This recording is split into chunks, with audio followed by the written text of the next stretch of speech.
So today, while cleaning my motorbike, I noticed that the chain was already dirty and getting surface rust on it. I decided that while I was cleaning the bike, I might as well clean the chain.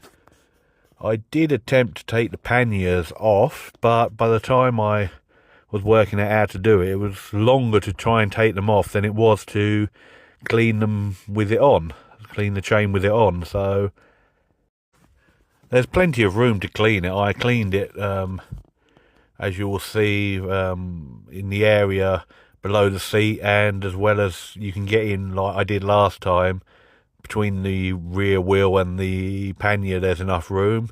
So there was no problem in cleaning it. I gave it a good old scrub a couple of times with the cleaner, some brushes, used a cloth to clean it off, and then applied some wax using a toothbrush this time, as a commenter suggested last time that I should try. And it was an easier process this time, the second time, as most things are. Once you've done it once or twice, things become easy.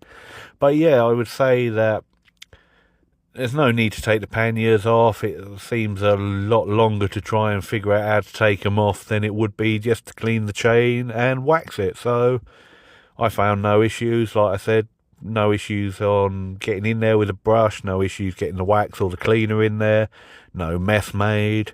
Quite a simple job really with them on. So yeah, that was good.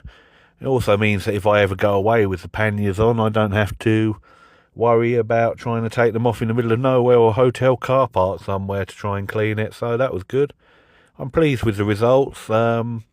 See how long it lasts this time. Hopefully more than a couple of 100 miles. If the weather improves and gets less wet and salty, hopefully the wax should last a bit longer on there. If not, then I shall just try a different brand. So, as always, thanks for watching, stay safe, have fun, and enjoy the sunny weather that's coming up.